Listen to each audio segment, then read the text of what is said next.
Herkese merhaba, kanalıma hoş geldiniz. Bugünkü videomda modeli ünlü bir markaya ait olan çantanın tarifini sizlerle paylaşacağım.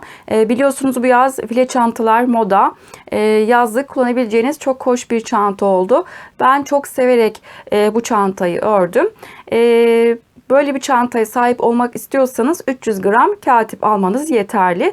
Dilerseniz sizler bu ölçülerden daha küçük veya daha büyük yapabilirsiniz. Ben markanın birebir ölçüsüyle çalışmaya çalıştım.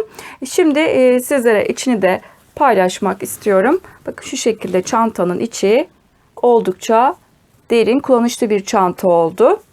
Ben çok beğendim.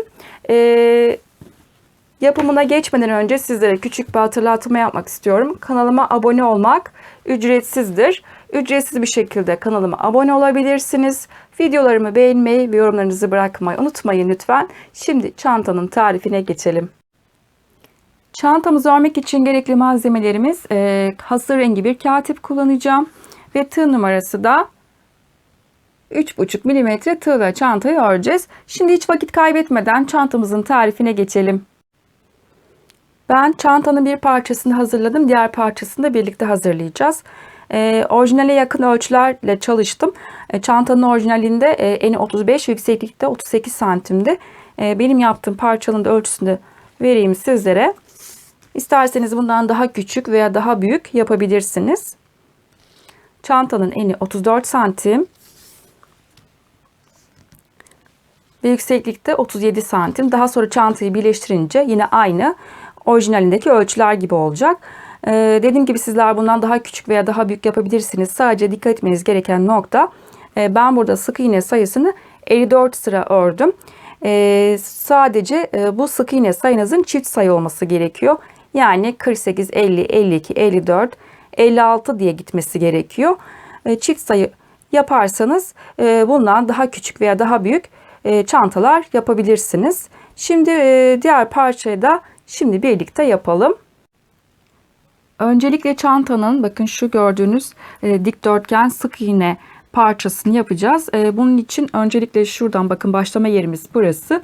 23 tane zincir üzerine 22 tane sık iğne yaparak başladım. Bu yerin de size ölçüsünü de vereyim.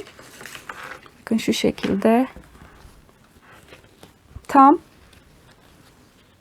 13 santim. Şimdi zincirle başlayabiliriz. Toplamda 23 tane zincir çekeceğim.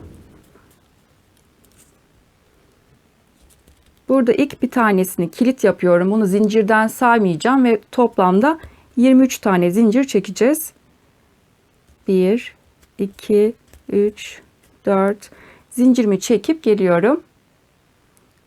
23 tane zincirimi çektim.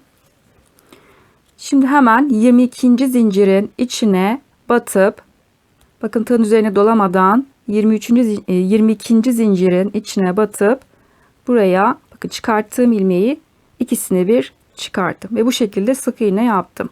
Bir sonraki hemen yanındaki zincire batıp bu şekilde tığımda 2 ilmeğim var, ikisini bir çıkarttım ve bu şekilde sık iğne yaptık.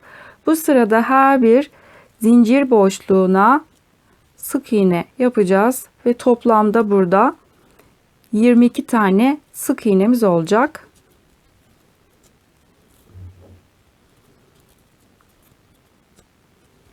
Bu şekilde sık iğnemizi yapalım. Sıra sonuna kadar gelelim.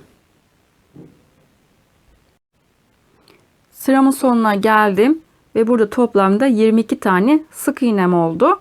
Şimdi bir zincir çekeceğiz ve örgümü çeviriyorum. Tersine döndüm.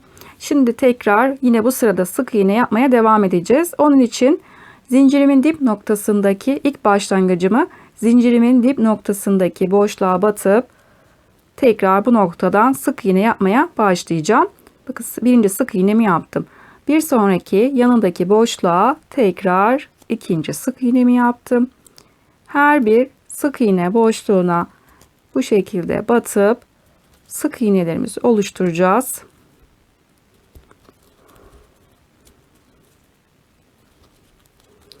Ve tekrar bu şekilde 22 tane sıra sonuna geldiğimiz zaman tekrar 22 tane sık iğnemiz olacak. Sıramın sonuna geldim. Sık iğnelerimi yaptım. Şimdi tekrar köşede bir zincir çektim ve tekrar örgümün arkasını çevirdim. İlk birinci sık iğnemi bir zincir çektiğimiz yerin tam dip noktasındaki boşluğa batıp buraya birinci sık iğnemi yaptım. Ve bir sonra hemen yanındaki boşluğa batıp tekrar sık iğnemi yaptım.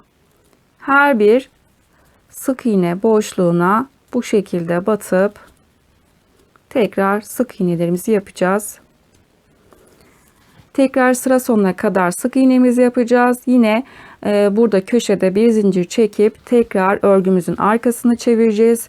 Yine birinci sık iğneyi bir zincir çektiğimiz yerin dip noktasından başlayacağız ve ondan sonra tekrar boşluklara batıp sık iğnelerimizi yapmaya devam edeceğiz. Bu şekilde ileri geri sık iğnelerimizi yapacağız. Ben toplamda 54 sıra sık iğne yapacağım. Dediğim gibi sizler daha küçük veya daha büyük yapabilirsiniz. Sadece sıra sayınızın çift olmasına dikkat edin. Bu şekilde köşelerde bir zincir çekerek ileri geri sık iğnelerimizi yapalım. 54 sıra yaptıktan sonra tekrar kaldığımız yerden devam edeceğiz. Ben 54 sıramı tamamladım. Şimdi şuradaki yerin aynısını yapacağız. Kafeslerimizi oluşturacağız. Onu yapmak için en son 54. sırayı yaptıktan sonra bakın benim başlama noktam alt tarafta kaldı. 54. sırayı yaptıktan sonra şimdi bu tarafa doğru kafeslerimizi oluşturacağız. Ve bu noktada köşede 4 tane zincir çekeceğim. 1, 2, 3 ve 4. Bakın şuradaki bir tane boşluk atlayacağım. Ve bir sonraki ikinci boşluğa batıp buraya ikili trabzan yapacağım. Bir boşluk atlıyoruz. İkinci boşluğa batıp buraya bir tane ikili trabzan yapacağım. 4 zincir çektim. Tığın üzerine doladım. Bir atladım. İkinci boşluğa bir tane ikili trabzan yaptım. Aralarda bir zincir. Tekrar tığın üzerine doladım. Bir boşluk atladım. İkinci boşluğun içine batıp tekrar bir tane daha ikili trabzan yaptım. Tekrar bir zincir, bir boşluk atladım. İkinci boşluğa batıp tekrar trabzanımı yaptım.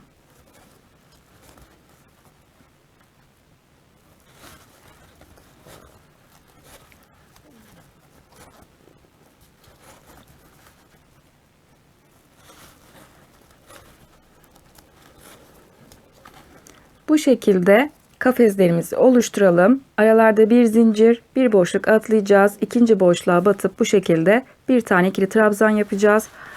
Bu şekilde kafeslerimizi oluşturarak sıra sonuna kadar gelelim. Sıramın sonuna geldim. Son bir tane kafesim kaldı. Onu da yapacağım. Arada bir tane zincir. Tığın üzerine doladım. Bakın son boşluğuma bir atladım ve son boşluğa batıp trabzanımı yaptım. Bu şekilde ilk sıranın kafeslerini oluşturduk.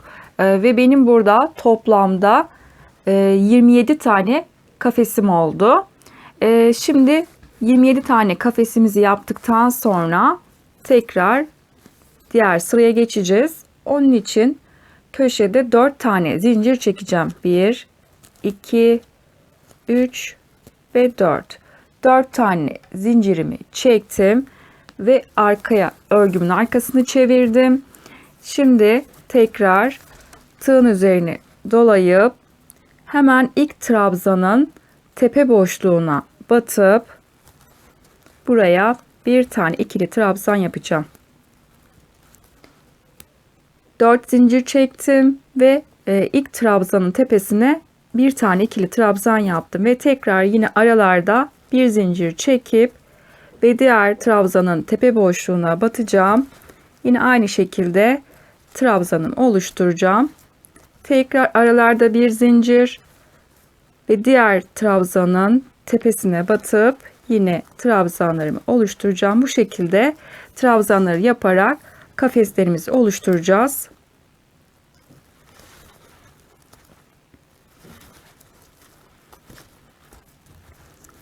Bu şekilde kafeslerimizi oluşturalım. Tekrar sıra sonuna kadar gelelim. Sıramın sonuna geldim. Son köşedeki kafesimi de yapacağım. Arada bir zincirimiz var. Tığın üzerine doladım. Biz burada başlangıçta 4 tane zincir çekmiştik. Ben burada 1, 2, 3. zincirin içine batacağım. Ve buraya bir tane ikili trabzan yaptım. Ve son kafesimi de oluşturdum. Şimdi tekrar geriye dönüş için 4 tane zincir çekeceğim. 1, 2, 3 ve 4. Ve tekrar örgümün arkasını çevirdim. Ve şimdi ilk kafesimizi tekrar oluşturacağız. Onun için tığın üzerine doladım. Ve yanındaki ilk gelen trabzanın tepesine batıp buraya bir tane ikili trabzan yaptım. Arada bir zincir.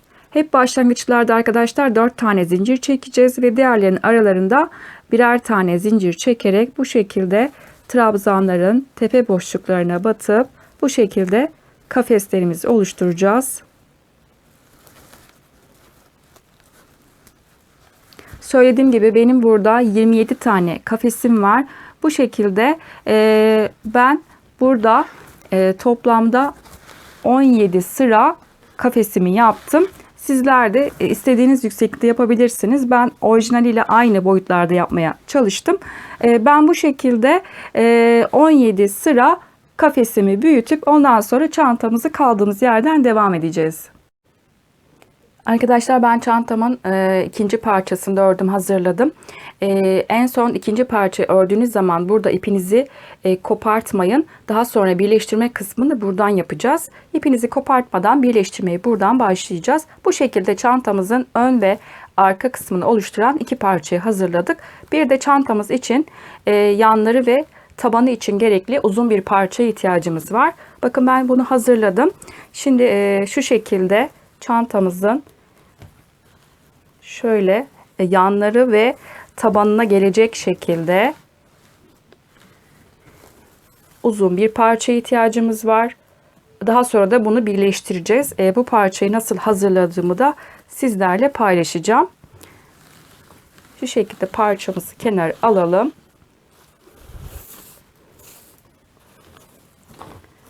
Ben bu parçayı şu şekilde göstereyim sizlere. 15 zincir üzerine 14 tane sık iğne yaparak başladım. Şimdi yine tığ numaramı değiştirmiyorum. Yine 3,5 milim tığla örmeye devam edeceğim. İpimizi aldık. Bu noktada ilk birincisini kilit yaptım. Bunu zincirden saymayacağım. Ve buraya toplamda 15 tane zincir çekeceğim. 1, 2, 3, 4, 5, 6, 7, 8, 9, 10, 11, 12, 13, 14 ve 15. 15 tane zinciri çektim. Bir tanesini dönüş için bırakacağım. 14. zincirden itibaren buraya sık iğne yapacağım. Birinci sık iğnemi yaptım. Bir sonraki zincirin içine batıyorum. İkinci sık iğnemi yaptım. 3, 4, 5, 6, 7, 8, 9, 10, 11, 12, 13 ve son zinciri de batıyorum ve 14. Tam burada 14 tane sık iğnem oldu. Şimdi bir tane dönüş için zincir çekiyorum ve tekrar bakın örgümün arkasını çevirdim. Yine zincirimin dip noktasına itibaren tekrar sık iğne yapmaya başlıyorum. Tekrar yine bu noktada her bir sık iğne boşluğuna batıp tekrar sık iğnemizi oluşturacağız. Yine burada toplamda 14 tane sık iğnemiz olacak. Tekrar sıra sonuna kadar sık iğnemizi yapacağız. Bir zincir çekip tekrar örgümüzün arkasını çevireceğiz. Bu şekilde git gel yaparak çantamızın şu şekilde 3 kenarını, yanlar, taban şekilde uzun bir parça hazırlayacağız. Bu şekilde bu uzun parçamızı da hazırlayalım. Bakın en son ben burada şu şekilde göstereyim. En son ben ipimi bu noktada kesmedim. Uzun parçayı hazırladım. Eksik, eğer birleştirme yaparken eğer eksik gelirse tekrar ipimi kopartmadığım için bu noktada tekrar örgüme devam edeceğim. Eksik kalan kısmı bu şekilde tamamlamış olacağız. Fazla da gelirse de zaten örgünüzü sökersiniz. Bu şekilde uzun parçayı hazırlayalım. Ondan sonra birleştirme kısmını birlikte yapalım. Uzun parçayı hazırladıktan sonra ikinci parçayı ben ördüğüm yer benim burası. Bakın ipimi kesmediğim nokta burada. Birleştirmemizi buradan yapacağımızı söylemiştik. Şimdi uzun parçayı alıyorum. Bakın başlangıç noktasından birleştirmeye başlayacağım. Bizim başladığımız yer burası. Tam buradan alıyorum parçamı. Bakın şu şekilde tam uzun parçayı başlangıç noktasından itibaren birleştirme yapacağız. Tam bu kafes kısmı üste gelecek ve uzun parça da alta gelecek şekilde şu şekilde ayarlıyorum. Ve şimdi bu noktada birleştirme yapacağım.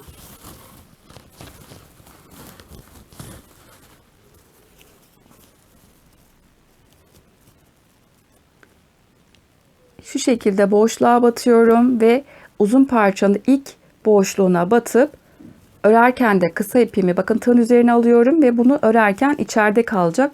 Bu şekilde batıp ve sık iğne yaptım. Bu şekilde sabitlemiş olduk. Tekrar yine buradaki boşluğa giriyorum ve bu defa bir sonraki uzun parçada bir sonraki boşluğa batıp buraya tekrar sık iğne yaparak burayı birleştireceğim. Şimdi bir sonra batacağım nokta bakın trabzanın tam tepesindeki boşluğa batıyorum ve uzun parçadan da bir sonraki battığım noktanın hemen yan taraftaki boşluğa batıp tekrar sık iğne yaparak birleştirdim. Şimdi buradaki boşluğa batıyorum. Uzun parçadan da battığım noktanın hemen yanındaki bir sonraki boşluğa batıyorum. Aynı noktaya batmıyorum her defasında. Onun bir yanındaki boşluğa batarak ilerleyeceğiz. Şimdi bir boşluğa battım. Şimdi trabzanlı bölüme geldim. Trabzanın tepesindeki boşluğa batıyorum. Uzun parçadan da bir sonraki boşluğa batacağız. Bu şekilde sık iğne yaptım. Bir boşluğa batacağım. Kafesin bakın bir boşluğuna batıyorum. Uzun parçadan da bir sonraki battığım yere tekrar batmıyorum. Hemen onun yanındaki bir sonraki boşluğa batıp sık iğne yaptım. Şimdi boşluğa battıktan sonra trabzanın tepesine batıp uzun parçadan da bir sonraki boşluğa batıyorum ve bu şekilde sık iğne yaptım. Bu şekilde sık iğnemizi yaparak ilerleyeceğiz. Bu şekilde birleştireceğiz ve daha sonra taban kısmına geleceğiz. Yine bu şekilde sık iğne yaparak birleştirmeye devam edip diğer kenar kısma kadar ilerleyeceğiz. Eksik gelirse dediğim gibi sık iğnenizi burada devam ettirebilirsiniz. İpimizi kesmediğimiz için fazla da gelirse kolay bir şekilde sökebilirsiniz. Bu şekilde birleştirmemizi yapalım. Tekrar devam edeceğiz. Birinci parçayı bu şekilde birleştirdim. En son burada birleştirdikten sonra bir tane zincir çekip ipimi koparttım. Daha sonra çantanın ağız kısmına sık iğne gideceğimiz zaman bu ipimiz arada kalacak. Şimdi bu şekilde birleştirmemizi yaptık ve diğer parçanın birleştirmesini yapacağız. Birleştirdiğimiz parçayı bu şekilde çeviriyoruz ve ardından birleştireceğim parçayı alıyorum ve çantanın bakın bu şekilde üzerine koyuyorum. Koyduktan sonra bakın sağ taraftan birleştirme yapmayacağım. Sol taraftan birleştirmemizi yapacağız. Buna dikkat edelim. Bakın bu şekilde üzerine koyunca sağdan birleştirme yapmayacağım. Sol taraftan birleştirme yapacağım. Bakın çantamı şu şekilde tutuyorum. Yan çevirdim. Sol taraftan kafes kısmı şu şekilde üzerinde kalacak. Yan parçada altta kalacak şekilde buradan sol taraftan birleştirmemizi yapacağız. Bu şekilde tekrar sık iğnemizi yapacağız. Sık iğne yaparak birleştirmemize devam edip tekrar diğer kenar kısma kadar birleştirmemizi tamamlayacağız. Bu şekilde birleştirmemizi yapalım. Ondan sonra çantanın sap kısmına geçeceğiz. Ben çantamın iki kenarında bu şekilde birleştirdim. Şimdi ağız kısmının bir sıra sık iğne gideceğiz. Ondan sonra çantamızı tamamlayacağız. Sap kısmına geçeceğiz daha sonra çantanın. Şimdi burada en son köşe noktasını birleştirdikten sonra hemen bakın ipimi kopartmadım. İpimi kopartmadan ağız çevresini sık iğne yapacağız. En son köşeyi birleştirdikten sonra hemen ilk yanındaki boşluğun içine bir tane sık iğne yaptım. Ve trabzan noktama geldim. Trabzanın tepesine batıp tekrar bir tane daha sık iğne yaptım. Bir boşluğa sık iğne yapacağız. Bir tane de trabzanın tepe noktasına batıp tekrar bu noktada sık iğne yapacağım.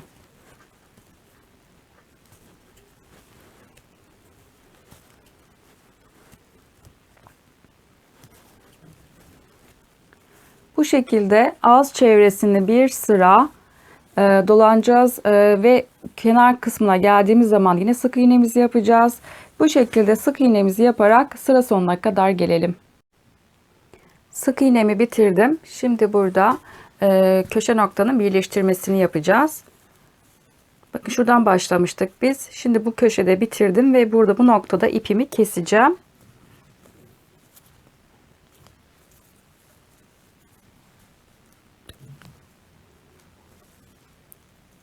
İpimizi bu noktada çıkartalım.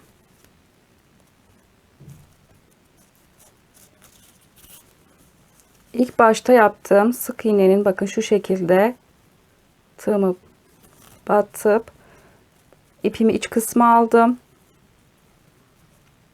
Ve son yaptığım sık iğnenin de arka tekini alacağım. Ve tekrar bu ipimi çantanın iç kısmına bu şekilde aldım. Ve buranın köşenin birleştirmesini yapmış olduk. Şimdi bu ipimi iç kısımda alıp bu ipi saklayacağız.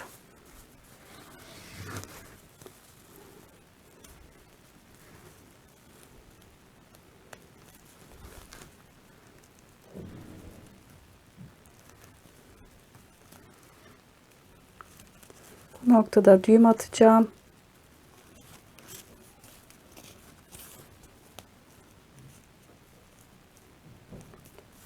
Ve bu ipimi aralardan saklayıp fazlasını da keseceğiz. Bu şekilde çantayı tamamladık. Şimdi çantanın sap kısmına geçeceğiz. Saplarımızı hazırlayacağız. Çantanın sapının ben bir tarafını ördüm. Diğer tarafını birlikte hazırlayacağız. Sık iğneden oluşan kolay bir çanta sapı yapacağız. Bakın şu şekilde uçlarda çantaya monte etmek için ipler bıraktım iki tarafta. Sizlere ne kadar ördüğümün de ölçüsünü de vereyim.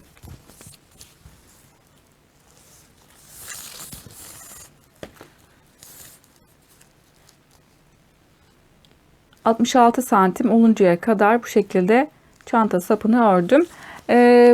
Ben burada tığ numaramı değiştirmedim. Yine 3,5 milimetre tığla ördüm. Yalnızca elimi biraz sıkı tuttum. Çantanın sapı esnemesin diye. Sizler isterseniz elini biraz sıkı tutabilirsiniz ya da tığ numaranızı küçültebilirsiniz. Öncelikle bakın şurada uzun bir zincir çekeceğiz. Ben burada toplamda 110 tane zincir çektim. İpimizi alalım. Önce zincir çekerek işe başlayacağız. Alttan biraz çantaya monte etmek için biraz ip bırakacağım. Ve burada ilk birincisini kilit yaptım. Onu zincirden saymayacağım ve toplamda 110 tane zincir çekeceğim. 1, 2, 3, 4 zincirimi çekip geliyorum. 110 tane zincirimi çektim. Bakın uzun bir zincirimiz oldu kol ölçümüze göre. Şimdi burada bir önceki zincire batıp buraya sık iğne yapacağım. Bir önceki zincire batıp buraya sık iğne yaptım. Bu sırada her bir zincir boşluğuna batıp bu şekilde sık iğne yapacağız.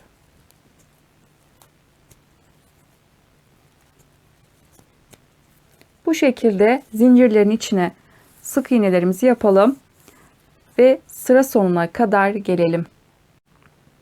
Sıramın sonuna geldim. Son zincirin içine 3 tane sık iğne yapacağım. 1 2 ve yine aynı noktaya 3. sık iğnemi yaptım. Bakın ip burada duruyor. Onu içeride bırakmadım. Şimdi tekrar yine buradaki yaptığımız sık iğnelerin dip noktasındaki boşluklara batıp tekrar sık iğne yapacağız. Hemen yanındaki ilk boşluğa batıp tekrar sık iğnemi yaptım. Bu şekilde tekrar sık iğnelerimizi oluşturacağız.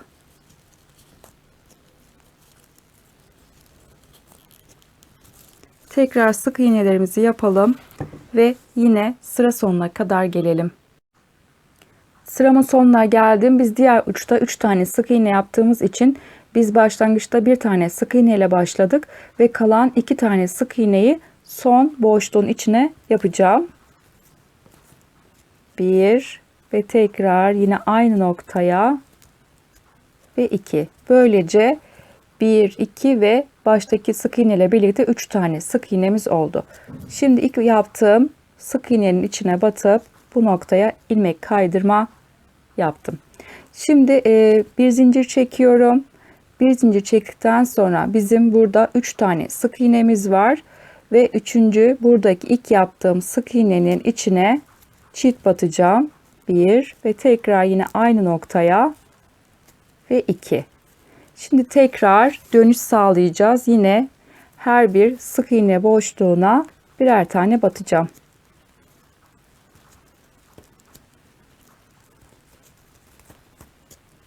Bu şekilde her bir sık iğne boşluğuna batıp sık iğnelerimizi yapalım ve tekrar buradaki uç noktaya kadar gelelim.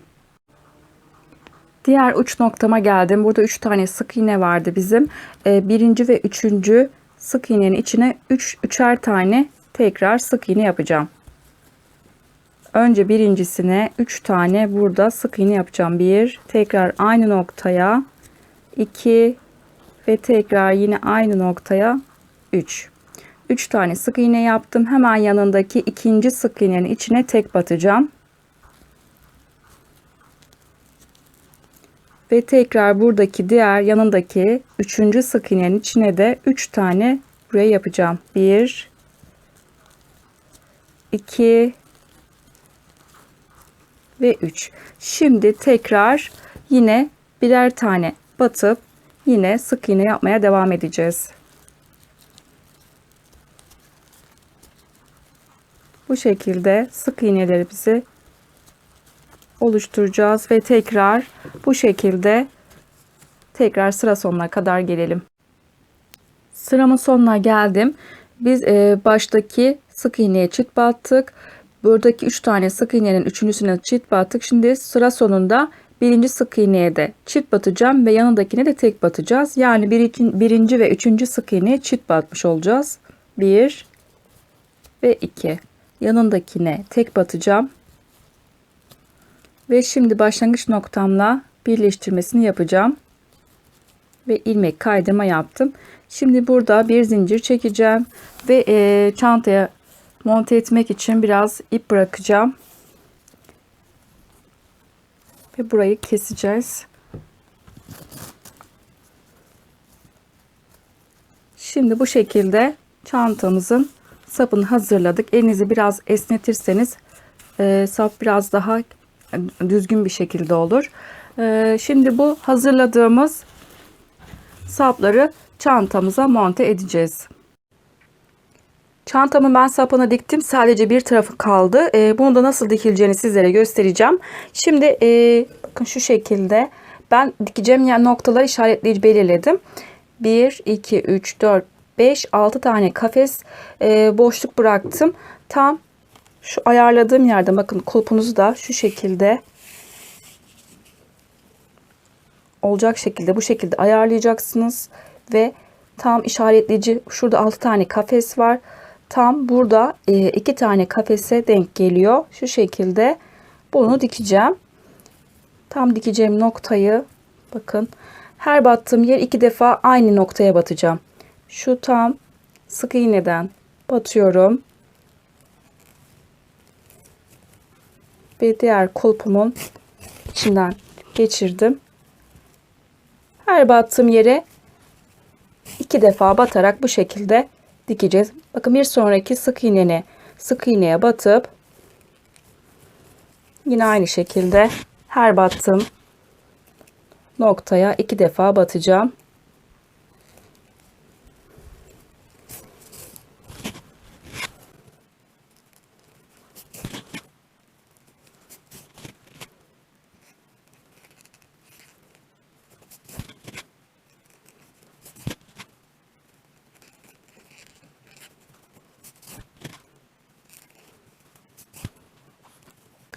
Bakın, bu şekilde diktik. Şimdi bu ipi arkaya alacağım.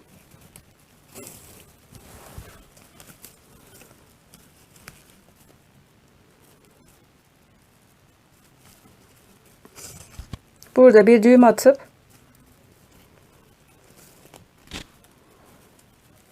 yine bu ipi aralardan saklayıp fazlasını keseceğiz. Bu şekilde kulpumuzu bakın dikmiş olduk. Ben çantamın saplarını diktim. Bakın, çantamızı bu şekilde bitirdik. Çok hoş, güzel bir çanta oldu. Yapmanızı gerçekten tavsiye ediyorum. Ben çok beğendim bu modeli.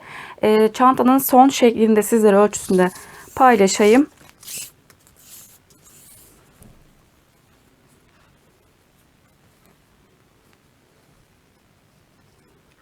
Çantanın eni 34 santim ve yükseklik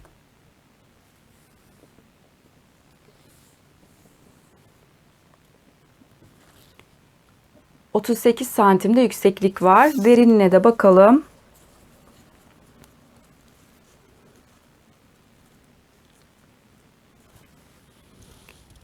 ...8 santimde derinliği var. Bir videonun daha sonuna geldik. Kanalıma ücretsiz bir şekilde abone olabilirsiniz. Videolarımı beğenmeyi ve yorumlarınızı bırakmayı unutmayın lütfen. Bir başka videoda görüşünceye dek hoşça kalın.